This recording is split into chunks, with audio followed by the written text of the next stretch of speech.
अस्सलामुअलैकुम स्टूडेंट्स, कैसे हैं? ठीक है।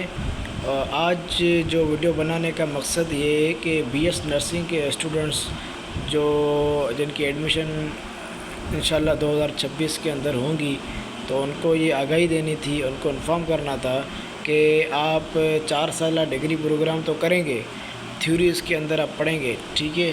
ये 8 सेमेस्टर्स हैं, लेकिन उसमें आपको आज की वीडियो बनाने का मकसद ये था कि आपको गाइड किया जाए कि 4 साल डिग्री प्रोग्राम के दौरान आपको जब क्लिनिकल ड्यूटीज़ पे भेजा जाएगा, क्लिनिकल एरियाज़ पे, ताकि आप अपने स्किल्स को बेहतर कर सकें, आप चीज़ों को सीख सकें, आप रियल पेशेंट्स को जो है आपको एक्सपोजर हो।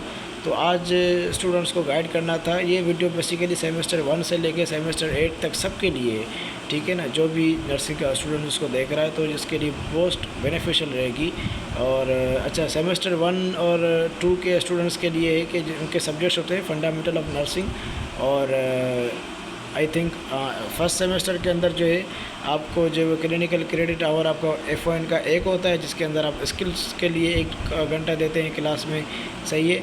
और तकरीबन 8 दिन आपको जो है वो क्लिनिकल एरियाज़ में भेजा जाएगा, 48 आवर्स, मतलब 8 दिन कंटिन्यूस नहीं, लेकिन ये कि 48 आवर आपको देने हैं क्लिनिकल एरिया में। तो आपको फर्स्ट सेमेस्टर के अंदर या सेकंड सेमेस्टर के अंदर जो है, फर्स्ट सेमेस्टर के अंदर बेसिकली कोई वार्ड नहीं होता, लेकिन सेकंड सेमेस्टर के लिए आपको हॉस्पिटल्स में भेजा जाता है, और आप जनरल मेडिकल सर्जिकल वार्ड्स के अंदर जो 8 दिन ड्यूटीज़ करते हैं, सुबह मॉर्निंग में या इवनिंग में, जो भी आपको कॉलेज की तरफ से या हॉस्पिटल से आपको जो भी अप्रूवल मिले उसके अकॉर्डिंग, सही है। फिर ये है कि सेकंड ईयर में जब स्टूडेंट्स आते हैं सेमेस्टर 3, तो वो एडेड हेल्थ नर्सिंग पढ़ते हैं।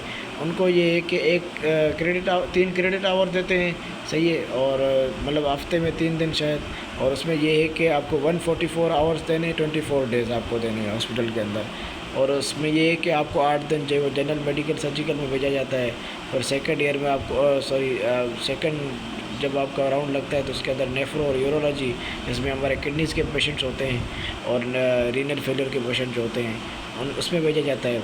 और ऑन्कोलॉजी जो वार्ड होता है जिसके अंदर कैंसर के पेशेंट्स होते हैं, 8 दिन आपकी वहाँ ड्यूटी लगती है, ठीक है। ये बेसिकली मैंने अपनी तरफ से नहीं बनाया, ये HEC और नर्सिंग काउंसिल की तरफ से ऊपर लिखा हुआ है कि ये आवर डिस्ट्रीब्यूशन या क्लिनिकल कम्युनिटी एज पर HEC PNC क्राइटेरिया, ठीक है ना, उसके अकॉर्डिंग आपको जो है भेजा जाएगा, ठीक है। फिर ये है कि थर्ड ईयर में जैसे आप आएंगे, सेकंड ईयर के 4th सेमेस्टर में आप एडल्ट हेल्थ नर्सिंग 2 पढ़ेंगे, क्योंकि ये बहुत लंबा सब्जेक्ट है और उसके लिए बहुत टाइम चाहिए होता है पढ़ने के लिए, और ज़्यादातर इसमें थ्योरीज़ है, लेकिन क्लिनिकल्स के लिए आपको जो है वो ortho, general surgery, cardiac medicine surgery और न्यूरो ENT इसमें भेजा जाएगा। 6 दिन आपको जो है वो ऊपर वाले 3 वार्ड में भेजा जाएगा। फिर आपको 3 दिन जो है 3 दिन आपको जो है वो देना है आई और ENT के वार्ड में, ठीक है। और जब आप इंशाल्लाह से थर्ड ईयर में आएंगे सेमेस्टर 5 में, तो आपको बच्चों की नर्सिंग पढ़ाई जाएगी, पेडियाट्रिक हेल्थ नर्सिंग। तो उसमें ये है कि आपको पेडियाट्रिक हॉस्पिटल के अंदर जो भेजा जाता है, सही है, तो उसमें आपको 24 दिन देने होते हैं। फिर ये है कि आपको सेमेस्टर 6 के अंदर आपको मेंटल हेल्थ नर्सिंग पढ़ाई जाएगी, फिर उसके अकॉर्डिंग आपको साइकेट्रिक वार्ड या हॉस्पिटल में भेजा जाएगा। तो मतलब ये है कि एक स्पेशलिटी है। अगर आप एडल्ट हेल्थ नर्सिंग पढ़ते हैं तो आपको एडल्ट हेल्थ नर्सिंग के जो काम है जिस वार्ड में, उसके अकॉर्डिंग बढ़ा जाता है, ठीक है। ऐसा नहीं है कि आपको पढ़ाया कुछ और जाए और वार्ड आपको दूसरा दिया जाए, ऐसे बिल्कुल भी नहीं है। जो आपको थ्योरी क्लासेस के अंदर पढ़ाई जाती है तो उसी से ही मिलती जुलता जो वार्ड है उसके अंदर ही आपको भेजा जाता है, ठीक है। और आप जब आप सेमेस्टर 7 में आते हैं, मतलब आपके फाइनल ईयर जब आ जाता है, तो उसके अंदर आप क्रिटिकल केयर नर्सिंग पढ़ते हैं। तो उसके अंदर ये है कि आपके emergency ward, ICU, burn centre, medical ICU, surgical ICU की जितने भी बहुत सारे किस्म हैं, पीडियाट्रिक ICU, फिर उसमें आपको 12 दिन 8 दिन जो पर सेमेस्टर देना पड़ता है, और 192 आवर्स आप देते हैं, ठीक है। 32 डेज टोटल आपको देने होते हैं।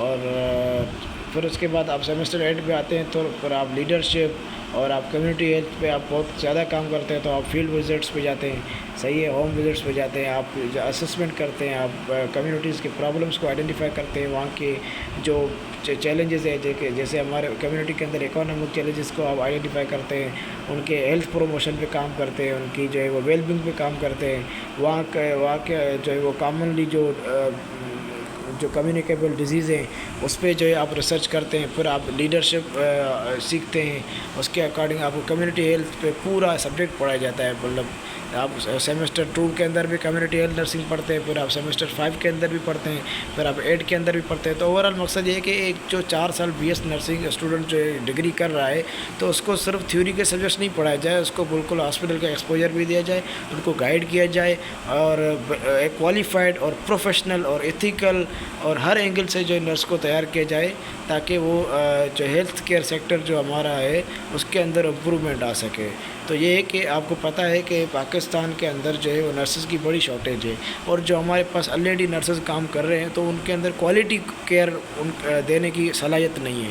तो बेसिकली उनको जो 4 साल डिग्री प्रोग्राम तो पढ़ाया तो जाता है, लेकिन अगर उनके वार्ड्स नहीं लगते, उनकी क्लिनिकल ड्यूटीज़ नहीं लगती, उनको कम्युनिटी विजिट पे नहीं लेकर जो मतलब नहीं उनको लेके जाते और कॉलेज वाले या फिर यूनिवर्सिटी वाले, तो उससे ये है कि आपके स्किल्स डेवलप नहीं होते, फिर आप माशरे के अंदर, आप हेल्थ केयर सेक्टर के अंदर, आप कम्युनिटी के अंदर अपनी क्वालिटी सर्विस नहीं दे सकते, नहीं दे पा रहे होते। तो इसीलिए ही HSC वालों ने, नर्सिंग काउंसिल वालों ने जो है वो एक गाइडलाइन बताई है कि आपको कहाँ कहाँ 8 सेमेस्टर के अंदर कहाँ कहाँ भेजा जाएगा, कहाँ कहाँ आप सीखेंगे, आपके रोल्स क्या है, आपकी वैल्यूज़ क्या हैं, ठीक है ना। तो उसके अकॉर्डिंग जो है तो BS नर्सिंग के अंदर जो है आप स्पेशलिटी भी फर्दर कर सकते हैं, जैसे कि ये कि आप पेट्स में और पोस्ट बेसिक स्पेशलाइजेशन आप कार्डियक में और साइकेट्रिक में और रोड एक्सीडेंट एमरजेंसी के अंदर जो है स्पेशलाइजेशन होती है। बहरहाल इसके अंदर बहुत जो है वो कुछ है।